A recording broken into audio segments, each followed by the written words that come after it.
So we've done this bodice now. Then, oh, and let me just change some things. So originally I said 1 inch from center front for the lapel.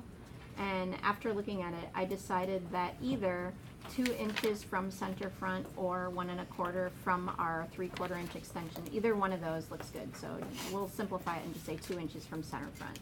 I thought that looked a little bit better proportionally. And then I had some questions about the buttonholes or the buttons, how those were placed. So on the circle template, I find the hole for 5/8 of an inch, and there's little marks around it, right, like a crosshairs. So I put the vertical crosshairs right on center front, and I put the horizontal one on the mark that I made. So the mark for the button at the bottom, and when I was on camera last time, the middle one, I put button number 3 again. But it should be 1 at the bust, 2 in between the bust and the last one, and the last one is 1 1/2 inch from the bottom.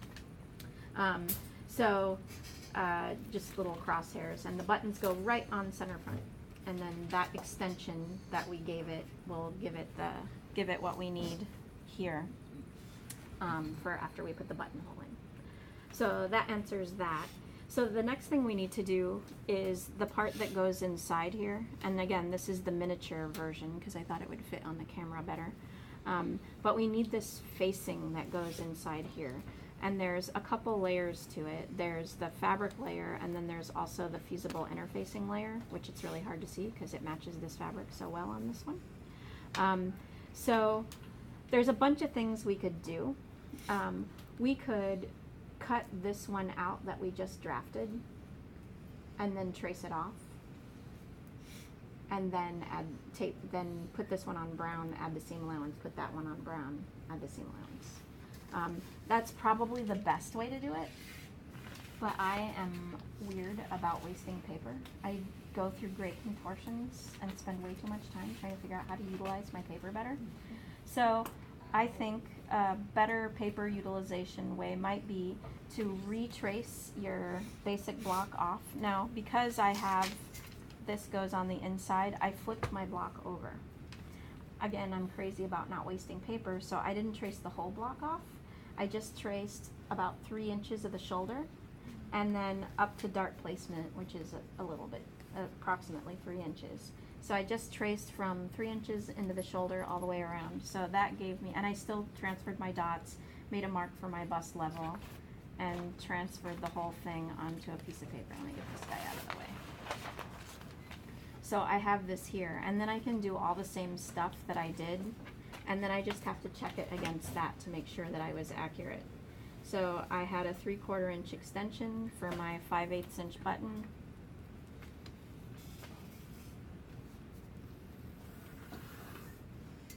And then I had 2 inches from my center front for my lapel. And then I had a 1/2 inch up from my bust point for my break point. And then I connected my break point to my, I have to square out from my neck to know exactly where to hit on that 1 1/2 inch mark.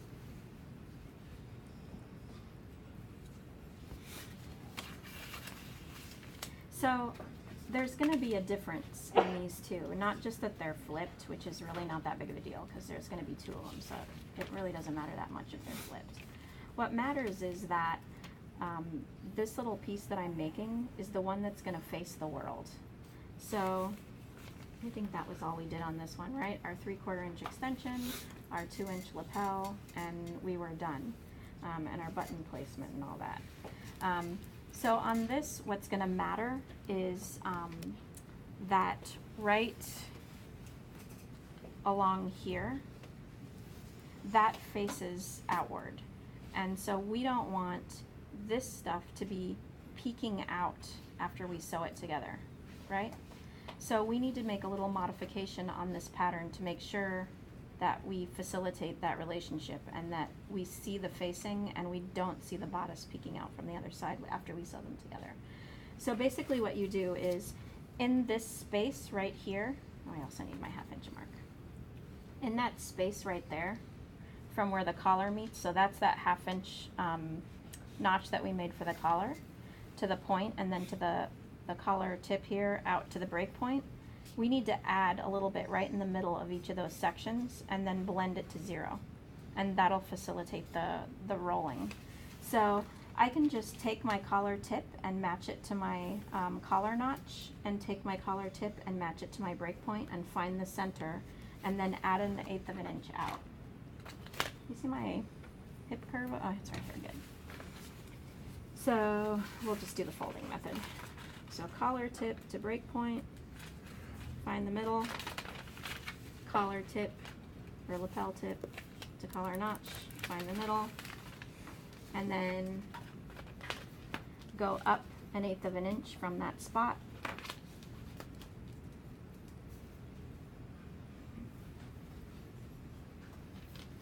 Make a little cross mark, and then go out an 1/8 of an inch from that spot.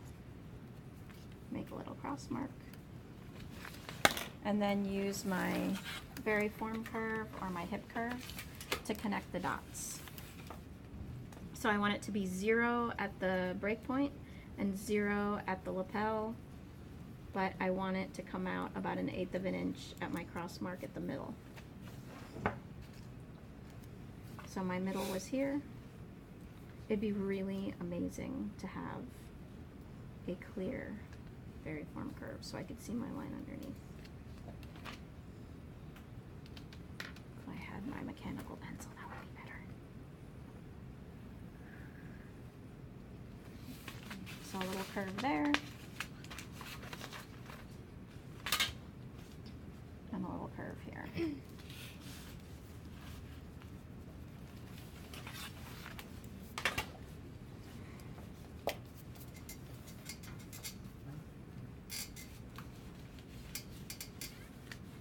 So it's kind of like with the armhole, how we had to maneuver it, and the hip too, and just slide it until it hits the 3 spots.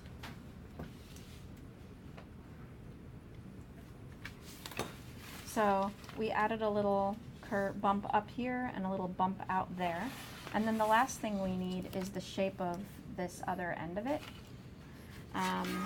Basically, you want it to be as small as you can make it so that you don't waste fabric, but that it's still large enough that it's going to stay back there.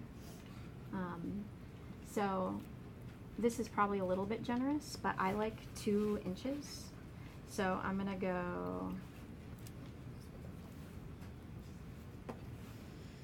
2 inches from the shoulder for sure. I'll do that one first, and I can just kind of draw, I can just square a line from the shoulder down this way and then out this direction. So from the center front and the waist, just make a line. But I would hate to overlock a point like that. So what I'll do is I'll put my curve in here and just make a shape that I would rather overlock rather than a corner. Really gentle curve. So then that gives me my shape there. So this is all I need for my lapel, the facing part. My interfacing piece is basically this piece right here. I don't need any seam allowance on it or anything. So my interfacing piece is basically this, or it could be this with no seam allowance on it. But I think it's easier, as long as I'm going to cut this out, I might as well tape another couple of pieces under it and cut this out, and then I'll take one of these 3 layers, put them on 2 layers of brown, tape it down, and add seam allowance. So this exactly as is makes my interfacing piece. No seam allowance needed. Sometimes what I'll do is I'll take this, tape it on 4 layers of brown, 2 layers, 2 layers, and then cut this out. And then after I put the seam allowance on and everything, then I'll shave it back off again. And then I'll just leave a little bit of seam allowance at the hem and at the shoulder, just because that stitching right in those 2 spots helps hold it down. But really it doesn't need any seam allowance. So I'll show you, when I get to putting this on seam allowance, I'll show you putting seam allowance on this and creating my interfacing piece. I'll show you how to do it, how I decide to do it today. There's more than one way to do a thing, just like with the lapel. But the last thing I'll want to do before I really decide is just put it on here and make sure that they're almost the same shape, except that I have the little bump out there and bump out there. But other than that, they should be the same shape before I add the seam allowance. All right, that's the facing piece.